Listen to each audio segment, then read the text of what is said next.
ay tayo ng update at pagpapaliwanag hinggil po sa resignation ng tinatawag na bagman ni Marcos Jr. or isa sa mga bagman niya. Ito pong si Undersecretary Jojo Cades ng Department of Justice. No? Mantakin mo, taga-DOJ ka, nakikialam ka sa mga diskarte ng flood control projects. Eh di talagang may katotohanan o malapit-lapit sa katotohanan ang pattern of your activities.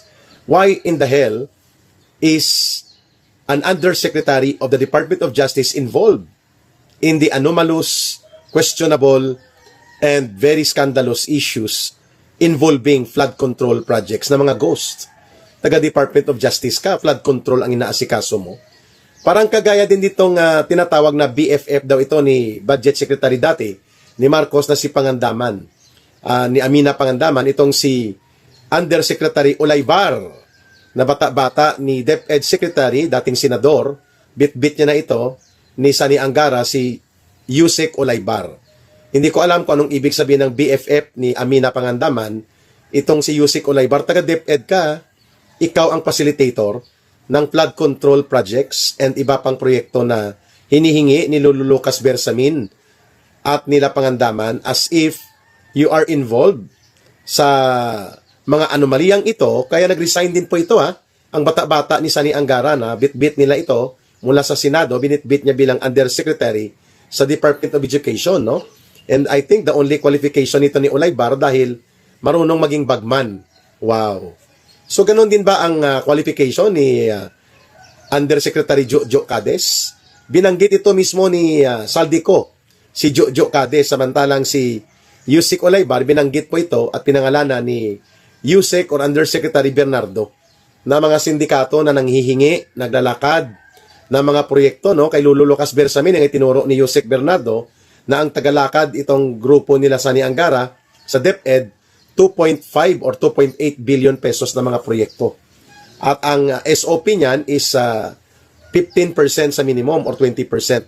So that means mga hindi bababa yan sa 300 million ang nakuha na SOP o kutong.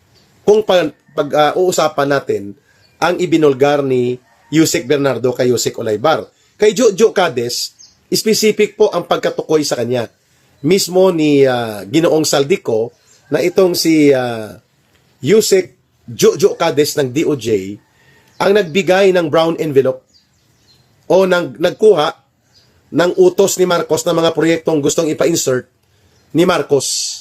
At alam na natin, pag in-insert yon, order yon ni Marcos, gagamitin yon sa pangdurubo, pangungulimbat at pangungurakot. So itong brown leather envelope na ito, na pocket size or folder size na brown, binanggit po ito ni Saldico na nakita niya ito sa Singapore. Nabit-bit-bit ito nila Jojo Cades at mukhang dito inilalagay sa brown leather envelope ang mga transactionist ni Marcos na illegal. Kasi doon din po hinugot ni Olaybar itong pinag-uutos ni Marcos na almost or mahigit 100 billion pesos na mga insertions na pinapatrabaho niya kay Saldico at doon nagsimula ang mga banggaan nila sapagkat gustong hatiin ni Saldico 50 billion sa DPWH, 50 billion doon sa unprogrammed appropriation para hindi bumukol. Kasi pag ipilit daw, sabi ni Saldico, ang 100 billion pesos na insertion ni Marcos for 2025 budget, bubukol ang DPWH. Mas malaki pa ang budget ng DPWH kaysa budget ng Department of Education o ng sektor ng edukasyon na sa ilalim po ng saligang batas, hindi pwede yon. Dapat ang highest budgetary priority would be the sector of education. Pero ang nangyari, dahil hindi pumayag si Marcos, pinagalitan niya si Saldico. Bakit nyo pakikialaman ang aking insertions? Humanap kayo ng inyong proyekto at insertions. Huwag yung aking pakialaman. Yun po ang nag-hand in at naghugot ng insertion order na yan mula sa mahiwagang brown leather envelope ay si Jojo Cades. At lumalabas po ang pangalan ni Yusek Jojo Cades sa marami pang mga transactionist na siya ang pinapalakad ni Marcos outside sa scope ng sindikato ni Romualdez at ni Saldico. May bagman pa daw si Marcos at ito ang itinuturo si Jojo Cades according to reports na kumakalat na ngayon kaya napilitan siya mag-resign, no? Siguro hindi rin to binitbit ni Boying Rimulya papunta sa ombudsman dahil alam din ni Boyeng Rimulya ang diskarte nitong Jojo Cades, ano. Kaya nga naiwan ito sa DOJ, pero ang kapal ng mukha, ano, inantay pa niyang sumambulat ang iskandalo ng mga pagiging bagman niya bago siya nag-resign kahapon, no. Pero walang investigasyon kagaya din ng pag-resign ni Lolo Lucas Bersamin at ni Amina Pangandaman. Si Bersamin, Executive Secretary, si Pangandaman, Budget Secretary. At itong kulukoy na si Manny Bunuan, DPWH Secretary ni Marcos for 3 years. At ito ang namuno ng sindikato sa DPWH. According to the declaration and report nila Yusek Bernardo, sa revelation mismo ni Engineer Alcantara at nila Engineer Bryce Hernandez. Si Bunuan ay barkada din nitong isang kongresista na itinuturo ni Saldico na sindikato din. Itong si Edwin Garjola. Pinangalanan din ito ni Congressman Leandro Liveste. Nakasama ni Jojo Ang ng Uswag-Wasaag Ilonggo Party List na nagbebenta ng mga proyekto at pinagkakakitaan nila. Dahil mga kontraktor ang mga ito, involved ito sa construction operations.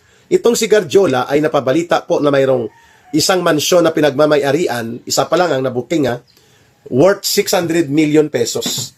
Sa California, 600 million pesos. Wow. Kasi umaabot po sa mga almost 11 million dollars ang worth ng kanyang mansyon sa isang exclusive area ng California. Wow, grabe, no? So si Garjola at si Bunuan magbarkada.